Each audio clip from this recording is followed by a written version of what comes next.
नमस्कार, मैं हूं डॉक्टर शैलेश मोदनवाल। श्रेया ज्योतिष केंद्र में आप सभी का हार्दिक स्वागत करता हूं। अभी नवरात्रि चल रहा है। 11 अक्टूबर दिन शुक्रवार को अष्टमी के साथ नवमी मिल रही है और इसी दिन दोनों तिथियों का संयोग है। और माँ के व्रत में, माँ की साधना में कन्या पूजन का बड़ा महत्व है। कोई भी साधक व्रत रहता है और कन्या पूजन नहीं करता है तो उसका जो फल है पूजा का पूर्ण रूप से नहीं प्राप्त होता। इसलिए कन्या पूजन पर चर्चा करेंगे। माँ के श्री चरणों में भक्ति समर्पित करते हुए ये जो है कन्या पूजन नवरात्र के अंतिम दिन किया जाता है। वैसे तो नवरात्र भर जो है आप कन्याओं की सेवा करें, मिष्ठान वगैरह खिलाएं, उपहार वगैरह, वस्त्र वगैरह बांटें, बहुत अच्छा है। तो नवरात्र के अंतिम दिन ज़्यादातर लोग करते हैं और प्रचलन भी है। व्रत की पूर्णाहुति का दिन होता है नवमी तिथि। उसी दिन 9 कन्याओं के चरण धोकर उनको देवी रूप मानकर उनका पूजन किया जाता है। रुचि के अनुसार मिष्ठान भोजन कन्याओं को कराना चाहिए। वस्त्र आदि देकर उनको सत्कृत कार्य करना चाहिए। कन्या पूजन से देवी माँ प्रसन्न होकर साधक के अभीष्ट की पूर्ति करती हैं।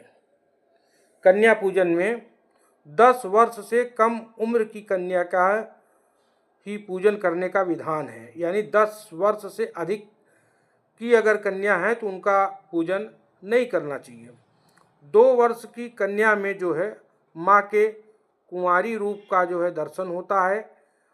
3 वर्ष की कन्या में त्रिमूर्तिनी रूप का दर्शन होता है। 4 वर्ष की कन्या में कल्याणी रूप का दर्शन होता है।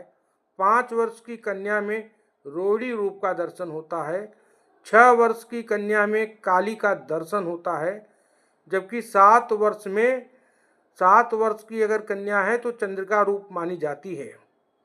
8 वर्ष की कन्या है तो शांभवी रूप का दर्शन होता है। 9 वर्ष की कन्या में दुर्गा तथा 10 वर्ष की कन्या में सुभद्रा स्वरूपा माना जाता है। शास्त्रों में बताया गया है कि 1 कन्या पूजन से ऐश्वर्य, 2 कन्या के पूजन से मोक्ष, 3 कन्या के पूजन से धर्म अर्थ काम त्रिवर्ग की प्राप्ति, 4 कन्या की पूजन से राज्य पद और 5 कन्याओं के पूजन से विद्या, 6 कन्याओं के पूजन से खटकर्म सिद्धि, 7 कन्याओं की पूजन से राज्य की प्राप्ति, 8 कन्याओं के पूजन से संपदा की प्राप्ति और 9 कुमारियों के पूजन से पृथ्वी के प्रभुत्व की प्राप्ति होती है। तो इस प्रकार नवरात्रि व्रत में कन्या पूजन बहुत ही आवश्यक अंग है। बिना कन्या पूजन किए माँ की कृपा पूर्ण रूप से प्राप्त नहीं होगी और व्रत का भी पूर्ण फल प्राप्त नहीं होगा। देवी रूप में कन्याओं का पूजन, उनको भोजन मिष्ठान खिलाकर, वस्त्र आदि दक्षिणा आदि देकर कार्य संपन्न करना चाहिए, तभी पूर्ण फल प्राप्त होगा। आज के लिए इतना ही। हमारा पोस्ट अच्छा लगा हो तो लाइक शेयर सब्सक्राइब जरूर करिएगा। फिर मिलेंगे अगले वीडियो में, तब तक के लिए नमस्कार।